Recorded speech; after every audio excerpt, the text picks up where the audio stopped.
All right, folks, thanks for joining us on GTHLCanada.com. Peter Curtis from the GTHL HQ, and I am excited to have the coach, Cyril Bollers, with me here. Cyril, thank you so much for joining me today. Peter, thank you for having me. It's my pleasure. Now, Cyril, we're working on Black History Month, and I'm going to ask you in a bit if it's a celebration or reflection. But you see, I had a list of grads I wanted. I had a big list. I mean, Toronto's multicultural. And then I started saying, well, who am I going to get from the coaching community?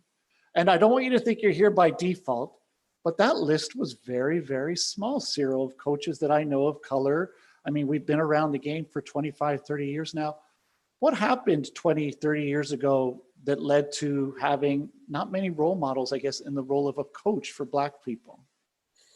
Well, Peter, that's a question we've been trying to figure out for years now. But the simple answer is that there's been no, from the top, there's been no leadership from the top. So there is nobody for us to look up to say, hey, one day I want to grow up to become an NHL hockey coach. So there's nothing to aspire to. I think a lot of us got into coaching because we're good human beings and we're good people who happen to understand the game of hockey, and we just by default happen to be Black. I got into coaching because I was told that I couldn't. My eldest son was playing for Agincourt Lions back in the day, SHA, and there was a parent there that I got tired of watching, pushing his kid in front of everybody else when they had the 3-minute buzzer system. And this is house league. So they asked me to coach because I played a little bit of ball hockey and a little bit of ice hockey, very little. And they asked me to coach. And from there, one of the parents said, well, you can't coach because you're Black, and you shouldn't coach because you're Black. And for me, that kind of fueled my fire. I was young, I was energetic, and I wanted to prove everybody wrong. Started coaching, we started winning. After that, they asked me to coach the select team. And I think at that time, select teams were playing 30 games because you had your house league practices. We ended up playing 50, 60 games and entering tournaments, single A tournaments down in the US. From there, I graduated to the Toronto Arrows. Stu Hyman said, hey, come on board with the Toronto Arrows. And then from there, the Toronto Red Wings came knocking, and that's where I ended up. Okay, now you've done a lot of the high performance stuff. So was it someone just saying, hey, we can't have a Black guy coaching? Or was it someone saying as a joke, and now we know we can't make jokes like that? Like, I'm thinking here in 2021 with all the world challenges, like what did that person mean that we can't have a person of color coaching a kids hockey team? Well, I think back then, obviously before the PK Subans and before the Wayne Simmons and before visible minorities were playing in the NHL or a dominant role in the NHL, because obviously there were other players of color in the league prior to that. I just thought that it was due ignorance. I thought, here's a parent that didn't think that I knew anything about hockey because of the color of my skin. And that's based on representation. You know, you turn on the NHL back then, there was no Kevin Weeks, there was no Anson Carter broadcasters. You know, there's no faces of color anywhere in the game of hockey. So by default, they assumed that we knew nothing of the game, right? They assumed all Black players at the time playing in the league were bruisers and they were fighters. And that's all that they were brought in for, to protect the other players. So once I told that, I took it personal. And for me, when you tell me something personal, I just put everything into it. Went on, and as I said, now I've got my HP2, high performance 2, which few of us have HP2. And that's because I want to coach in the NHL. That's because I want to coach internationally. And that's because I want to coach for Canada. Okay, so Black History Month last year, we probably had some features. I mean, we've talked about Herb Carnegie. I mean, there's a rink named after him in the city of Toronto. Willie O'Ree's number is going to be retired by the Bruins. Mike Marson, you know, we've talked about the Scarborough connection in his career. It's a little different, though, in 2021 to say we're talking about Black History Month. A lot has changed. What does it mean to you now to hear people say, well, let's talk about Black history. Let's promote it. Let's talk about it with the sport of hockey. What does that mean to you now to hear that? Well, first of all, talking about Black History Month, Peter, I'm Black 365 days of the year. So Black History Month is a great starting. It's a great stepping for us to understand some of the trials and tribulations we go through.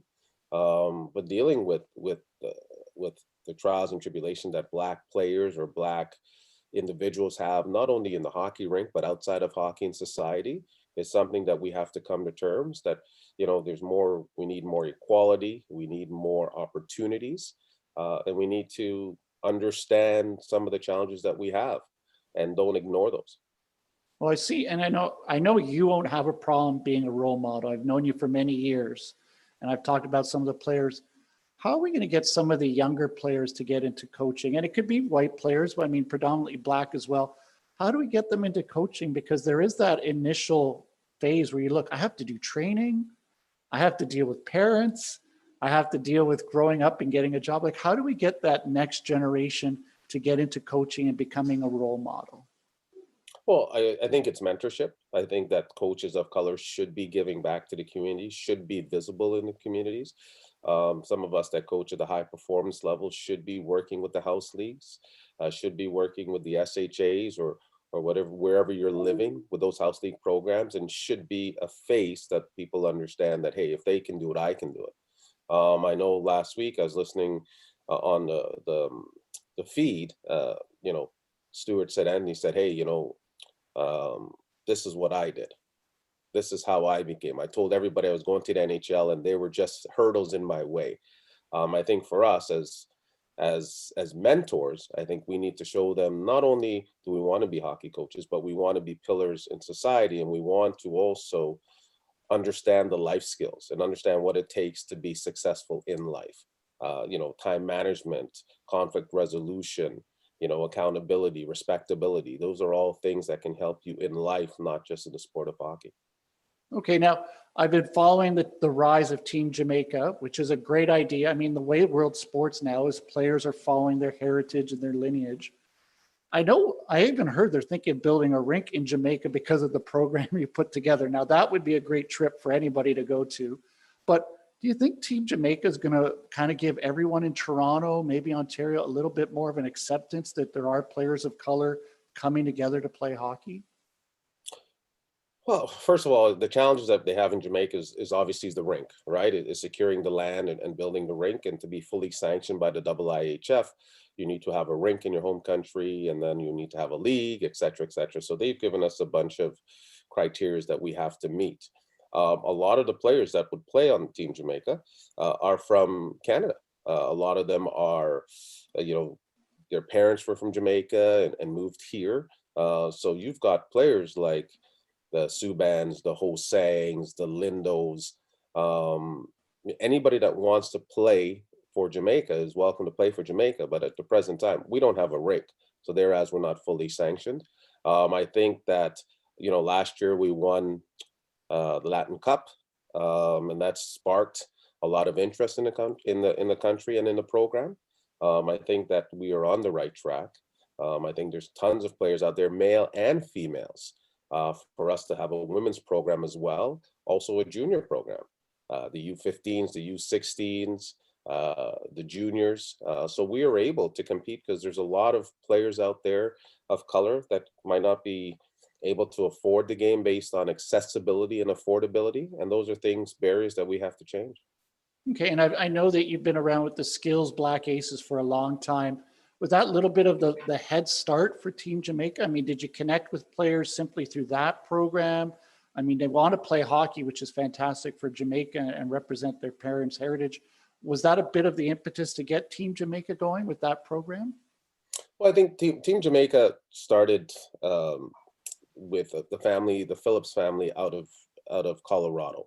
And the first person they connected was Graham Townsend, who played for the Boston Bruins, and the first Jamaican to play in the NHL. So Graham called me knowing that I had a program here in Toronto, which was the Skills Black Aces. It was a summer program based on tournaments. And we were an elite program, and the majority of kids were of color. And as the program progressed throughout the years, it was just a program for anybody that wanted to play hockey. So we've had, Brennan Lemieux come through, Robbie Fabry, Bo Horvat, all kids of Canadian cultures or white heritage come and play for the team. Graham approached me. I've had a bunch of kids in the database, and when we heard Team Jamaica was about, everybody showed up. and they're all kids of color, and they all want to play. And more important, they're good kids who happen to play hockey. Right. So like I remember 30 years ago reffing summer hockey, there was the Black Hockey Federation. There was always different groups. But when you get all those players of color together now, I mean, we say it's a summer program, they're playing a lot of games. Is their hockey experience a little bit more unique or different because they're all together? Or is it just really, hey, we're just a bunch of hockey players? No, I think there's a uniqueness to it. I think we're all together. They're all in the room. They look around. Everybody looks like them. The music in the room. A lot of the kids listen to rap, but for that weekend, they'd play the Bob Marleys, or they'd play some more of those Caribbean songs in the room. The parents will all hang together. We would eat at Caribbean restaurants, and it's just a coming together. It was just a great time. And I think for that, it made a lot of the players feel at ease, that they can look around the room and understand that I look like the person beside me. They also had coaches. Like, there was, at one point in time when we first started, it was 5 coaches of color on the bench. It was myself and Josh's dad, Wayne Hosang, on the bench, who's a long dread. He's got this long dread. And I remember we'd go to tournaments and we'd look up, and the stadium or the arena would be packed because people would be leaving their sons or daughters' games to come and watch us play. First of all, it was all black coaches, 5 black coaches on the bench, and the majority of the team was black.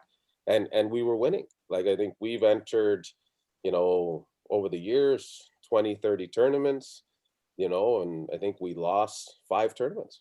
And those were in the semis or in the finals.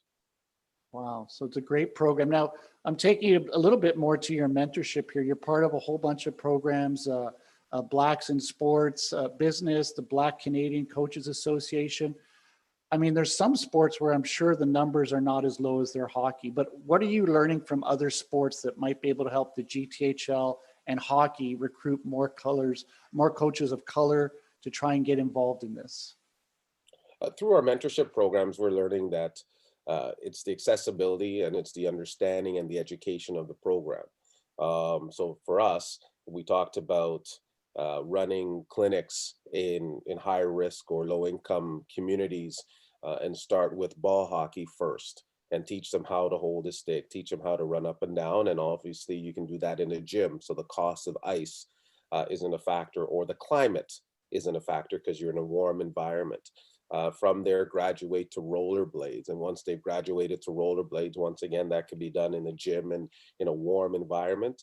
And then from there, they graduate to on ice. By that time, hopefully, we've generated some funds through the Kickstart program or other programs such as that can give them an opportunity that if they truly want to play, by the time they get to that level, we would then hopefully have funds for those players to participate, single A, double A, house league, and those who want to aspire or have the ability to aspire to become elite rep players at that point in time, then we try to seek funding through other means, through institutions. Right. And I mean, that's great for the grassroots. I also know you were also involved in the NHL Coaches Association program where some grads like Joel Ward, Jason Payne, and Nathaniel Brooks were a part of.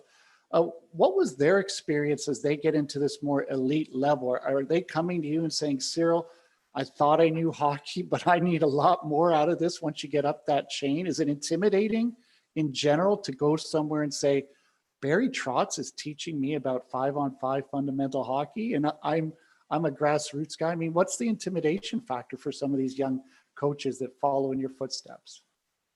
Well, I think the NHL Coaches Association, and we're part of a group, the BIPOC Coaches Committee, and there's about 23 of us coaches of colors, ranging from NHL, AHL, down to minor hockey. And it's just a safe environment for us to talk about some of our challenges. And we're also meeting with coaches and sitting in on some of their behind the scenes and learning what it takes. But there's a lot of NHL coaches of color, some video coaches, some goaltending coaches are on there. AHL coaches, Jason Payne, who was a GTHL alumni and coach, which I used to coach against. He was with the Mississauga Senators. I was Toronto Red Wings, so he's there as well. And we go through it, and it's a learning and it's a sharing of information, but more important, it's a safe environment to talk about issues that we've challenged or challenges that we've had throughout the game. And we have to pump up the fact Jason and you were involved in midget hockey, that that age group after the OHL draft year, which is producing some great hockey in Toronto. I mean, it was a few years ago, there weren't many grads, but midget hockey has grown in that respect. So I know that you're very close with many of the players. I mean, not just Toronto area players, but the grads of color that make it to the NHL. And now we're in this new world. 2021 is facing us with some new challenges.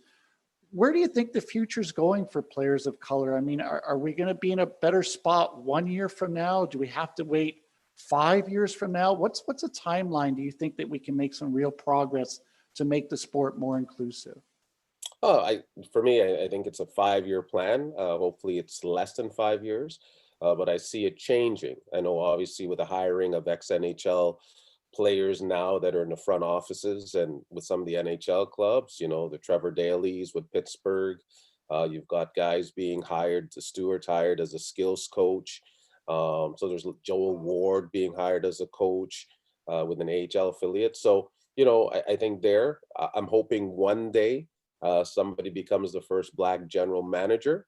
And then it changes. From there, it changes. Seattle's done a great job of including people of color in their structure, in their business plan on how that organization looks and feels to reflect today's culture.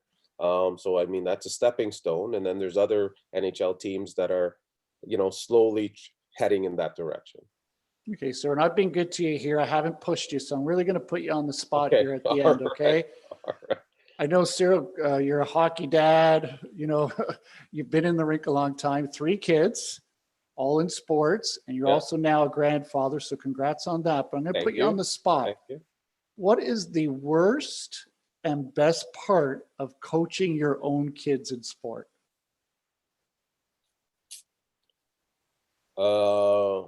The best part. I wasn't going to make it easy on you here. Well, that's okay. The best part of coaching my own kids is the time that I spend with them. And the worst part is I was harder on them than others. Wow.